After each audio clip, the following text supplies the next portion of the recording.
राधे राधे राधे कृष्णा कृष्णा कृष्णा जय लड्डू गोपाल की, जय बाल गोपाल की। आप सभी भक्तों का हमारे चैनल पर स्वागत है।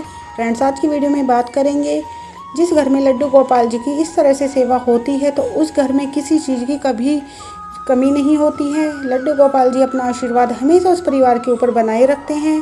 सुख हो दुख हो हमेशा हमारे साथ रहते हैं। तो फ्रेंड्स, जब लड्डू गोपाल जी को आप अपने घर में लाते हैं, उनकी अच्छे से सेवा करते हैं, पूरी विधि विधान से सेवा की जाती है। और लड्डू गोपाल जी की सेवा किस तरह से की जाती है, बिल्कुल कोई भी कठिन नहीं है, बिल्कुल साधारण से नियम है। लड्डू गोपाल जी को आप सुबह उठाइए, स्नान कराइए, सुंदर वस्त्र पहनाएं, सुंदर सा श्रृंगार करें और आप सुबह दूध का बिस्किट जो भी आपके यहाँ पे फ्रूट्स नाश्ता जो भी बनाते हैं उसका आप भोग लगाएं, लेकिन वो सात्विक होना चाहिए। और आप लहसुन प्याज का प्रयोग बिल्कुल ना करें लड्डू गोपाल जी के खाने में। इस तरह से आप लड्डू गोपाल जी को भोग लगाएं।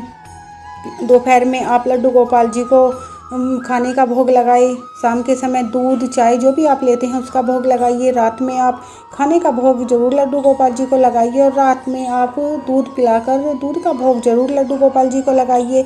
इस तरह से आप नियम से दिन में लड्डू गोपाल जी को भोग लगाएं। रात में अच्छे से लड्डू गोपाल जी को सुलाएं।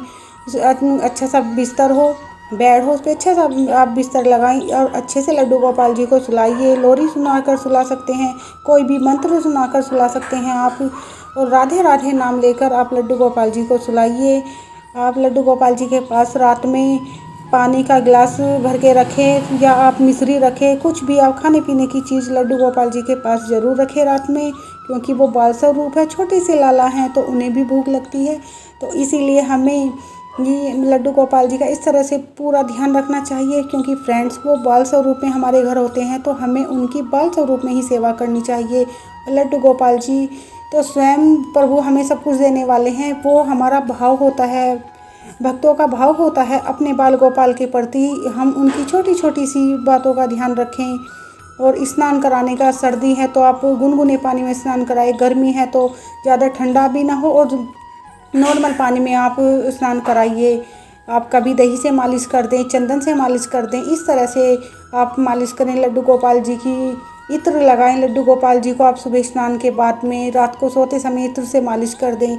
इस तरह से आप लड्डू गोपाल जी का ध्यान रखें तो लड्डू गोपाल जी बहुत ही ज़्यादा प्रसन्न होते हैं। जिस तरह हम अपने बच्चों का ध्यान रखते हैं, घर में हमारे छोटे बच्चे होते हैं, उसी तरह का लड्डू गोपाल जी का भी ध्यान रखते हैं। तो लड्डू गोपाल जी बहुत खुश होते हैं और आपके साथ हमेशा रहते हैं, अपना आशीर्वाद हमेशा हमारे ऊपर बनाए रखते हैं, क्योंकि प्रभु का बाल स्वरूप है लड्डू गोपाल जी। तो लड्डू गोपाल जी को हमेशा बहुत ही ध्यान से सेवा करनी चाहिए। भोग लगाने का आप विशेष ध्यान रखें। इस तरह से आप लड्डू गोपाल जी की सेवा करें तो फ्रेंड्स, कान्हा जी हमेशा हमारे साथ रहेंगे। जब कहीं बाहर जाते हैं तो अगर आप सुबह जाके शाम को वापस आते हैं तो आप अपने लड्डू गोपाल जी को अपने मंदिर में बिठा के जाएं।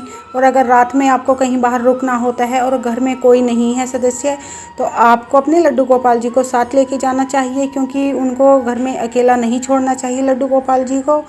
और आप अगर सुबह जाके शाम को आते हैं घर पे तो अपने लड्डू गोपाल जी के पास कुछ फल या ड्राई फ्रूट्स रख के जाएँ, जिससे कि कान्हा जी भोग लगा लें। इन बातों का विशेष ध्यान रखें। आप लड्डू गोपाल जी को आप अपने साथ, अपने जैसे आप अपने टेरेस पे जाते हैं या बाहर पार्क में कहीं घूमने जाते हैं, सब तो लेके जा सकते हैं, उन्हें घुमा सकते हैं अपने साथ में। इस तरह से इन छोटी छोटी बातों का ध्यान रखें और अपने घर में लड्डू गोपाल जी की अच्छे से सेवा करते हैं तो लड्डू गोपाल जी उस घर में कभी भी किसी चीज़ की कमी नहीं होने देते और लड्डू गोपाल जी हमेशा हमारे साथ रहते हैं। राधे राधे राधे कृष्णा कृष्णा कृष्णा जय लड्डू गोपाल की, जय बाल गोपाल की।